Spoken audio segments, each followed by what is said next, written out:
Oke, di sini adalah alat peraga ya yang bisa membantu untuk menjelaskan aku ya.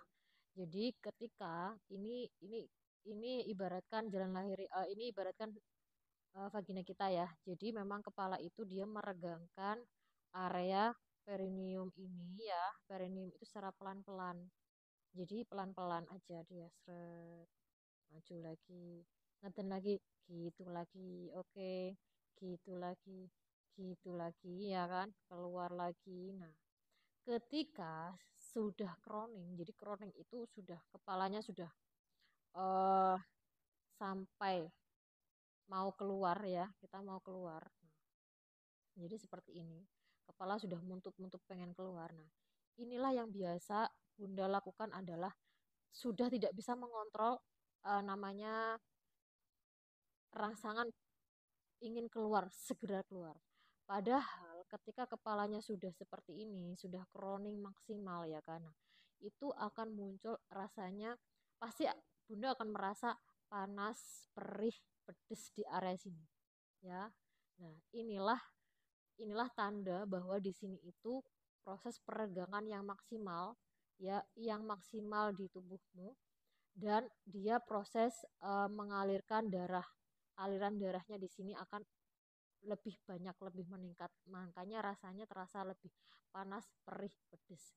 Nah, ketika sudah seperti ini, biasanya kontraksi akan hilang akan hilang seketika. Jadi dia ada jedanya. Jadi bukan hilang selamanya ya. Jadi dia akan berhenti dan berjeda di sini. Dia berhenti di sini. Nah, ketika berhenti di sini itu biasanya membutuhkan waktu 1 sampai 3 menit baru dia kontraksi lagi ya atau maksimal bisa sampai 5 menit. Nah, ketika sudah seperti ini, biasanya ibu akan sudah tidak terkendali. Dia akan muncul respon ngedan tanpa adanya proses kontraksi. Jadi tidak diikuti kontraksi. Nah, biasanya kontraksinya hilang, ya kan? Oke, kontraksinya berhenti. Tapi ketika sudah seperti ini, ibunya malah disuruh untuk ngejan. Ayo bu, ngejan bu, kecepet iki namu. Buat. Nah, inilah yang membuat dia serta merta langsung membuka dengan cepat, membuka dengan cepat. Nah, makanya responnya dia bisa robek seperti itu. Nah, justru ketika sudah masuk ke dalam tahap ini, yang Bunda harus lakukan adalah Bunda beristirahat dulu sejenak, rilekskan tubuhnya, fokus untuk persiapan mengedan selanjutnya. Jadi proses mengedan selanjutnya malah Bunda harus membuka mulutnya atau senyum, biasanya senyum atau dengan tiup-tiup. Karena apa? Ketika kita sudah posisinya seperti kepalanya seperti ini, itu biasanya secara respon tubuh itu akan ngejen dengan unpredictable apa ya, dengan tidak terkontrol, tidak terkendali. Jadi langsung cepat. Ketika sudah cepat, ya inilah yang dia bisa robek. Dan yang harus kita lakukan adalah ketika sudah seperti ini, ya kan? Kemudian baru muncul kontraksi selanjutnya. Ingat kalau sudah ngejen selanjutnya, kontraksi selanjutnya, sebenarnya Bunda tidak perlu mengejan. Cukup ikuti nafasmu dan ikuti proses kontraksi. Karena ketika sudah berkontraksi, itu dia akan keluar sedikit-sedikit, seret, seret. Dia akan keluar sedikit-sedikit, keluar sedikit-sedikit, keluar sedikit-sedikit, tanpa kita mengejar.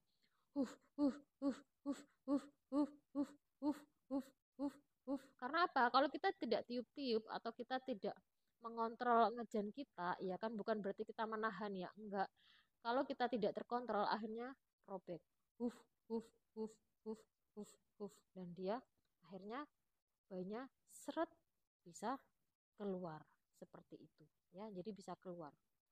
Nah, gitu ya, karena kalau sudah seperti ini biasanya memang tidak perlu ngejan lagi, cukup rilekskan, cukup tiup-tiup aja nafas, nanti secara langsung dia akan keluar dengan sendirinya.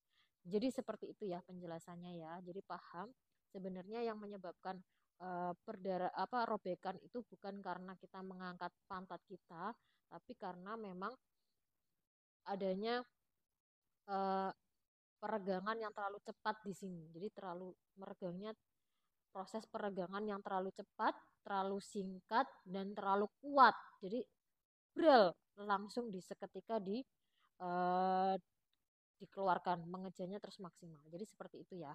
Oke.